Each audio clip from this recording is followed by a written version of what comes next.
उत्तराखंड में पांचवें धाम के रूप में सैन्य धाम स्थापित किया जा रहा है।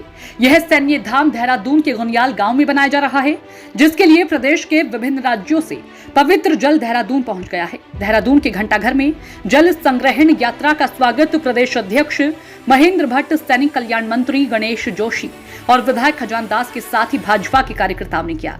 बता दें कि 3 जुलाई को अमर ज्योति जवान का निर्माण कार्य शुरू होने जा रहा है, जिसके लिए प्रदेश की 16 नदियों का पवित्र जल सैन्य धाम में निर्मित होने वाले अमर जवान ज्योति की आधारशिला पर प्रतिस्थापित किया जाएगा।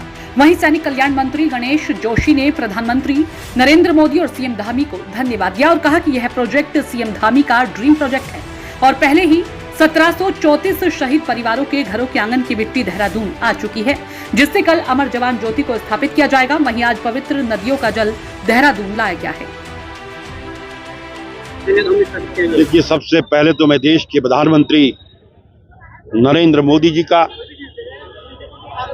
जिनकी ये परिकल्पना है, प्रदेश के मुख्यमंत्री पुष्कर सिंह धामी जी का,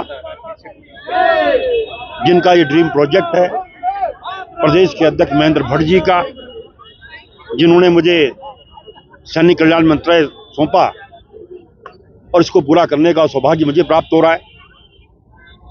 पिछले कार्यकाल में हम 1734 शहीद परिवारों के घर जाकर उनके आंगन की पवित्र मिट्टी को लेकर हम यहाँ पर आए थे।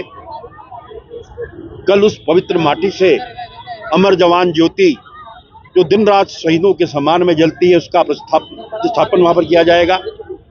और वहीं हमने उत्तराखंड की पवित्र नदियों का जल आज लेकर किस उत्साह के साथ हमारे सैनिक कल्याण के लोग, हमारे कार्यकर्ता, और कल मैं टीवी में देख रहा था जब अल्मोड़ा में जब हरिद्वार से जल आ रहा था तो इस प्रकार का जन सैलाब वहां पर था।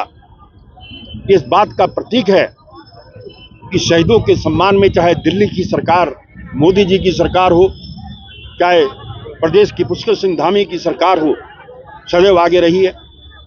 हमने शहीदों की पुरस्कार राशि को कई गुना बढ़ा दिया है। गारंटी अवार्डीज को डेकोरेशन पदक की पुरस्कार राशि को कई गुना बढ़ा दिया है। हमने सेकंड वर्ल्ड वॉर की विडोज की पेंशन जो 4,000 थी उसको बढ़ाकर 10,000 कर दिया है। और लगातार सैनिकों के इसमें फैसले ये सरकार कर रही है। और आज जिस प्रकार लोगों ने भारी वर्षा के बावजूद रिस्पना पुल पर यहाँ पर इस यात्रा का स्वागत किया, अपने सभी कार्यकर्ताओं का भी आभार करता हूँ कि भारतीय जनता पार्टी का कार्यकर्ता ये ऐसा कार्यकर्ता है जो राष्ट्र की बात करता है, जो देश की बात करता है, जो समाज की बात करता है। बाकी सब पार्टियां समाज को तोड़ने की बात करती हैं, क्योंकि शहीद की कोई जाति नहीं होती, शहीद का कोई धर्म नहीं होता। शहीद तो देश के लिए शहीद होता है। शहीद का सम्मान हर व्यक्ति को करना चाहिए। उस काम को हमारी सरकार कर रही है। सैनिकों के सम्मान में हमारे सैनिक कल्याण मंत्री जी द्वारा जो सैन्य धाम, खासतौर पर प्रधानमंत्री जी का भी हृदय से आभार व्यक्त करता हूँ। उनका मन में भाव था कि उत्तराखंड के अंदर 5वां धाम स्थापित होना चाहिए और सैन्य धाम के रूप में वो धाम आज हमारे मध्य में है। शहीद परिवारों के घर के आंगन की माटी और आज उत्तराखंड की सभी नदियों से आया हुआ पवित्र जल, उन सब के माध्यम से कल विधिवत रूप से सूर्य ज्योति वहाँ पर स्थापित होगी। और मैं बधाई देता हूँ अपने समाज कल्याण मंत्री जी को और यहाँ के सभी कार्यकर्ताओं को, खासतौर पर पूरे प्रदेश के ऐसे अनेकों हमारे कार्यकर्ताओं ने इस सारे अभियान में जो अपना महत्वपूर्ण योगदान दिया है। कल उसका भव्य स्वरूप होगा और भारतवर्ष के अंदर सैन्य धाम के रूप में और अखंड ज्योति के रूप में, अमर ज्योति के रूप में यहाँ पे एक स्थापित होगा।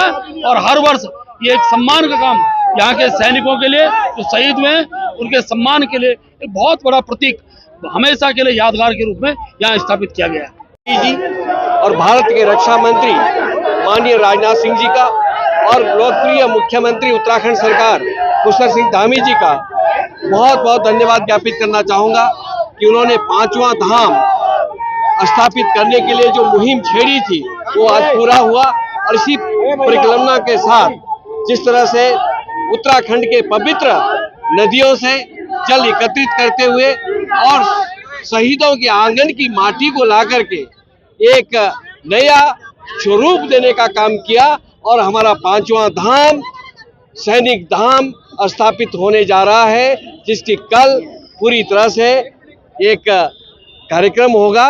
मैं शुभकामनाएं और बधाई देना चाहूँगा माननीय सैनिक कल्याण मंत्री जी को कि आपने एक अच्छा कार्य, क्योंकि उत्तराखंड प्रदेश सैनिकों का प्रदेश रहा है और सैनिकों के सम्मान में ये कार्य होना चाहिए और ये कार्य कोई कर सकता है तो नरेंद्र भाई मोदी जी कर सकते हैं।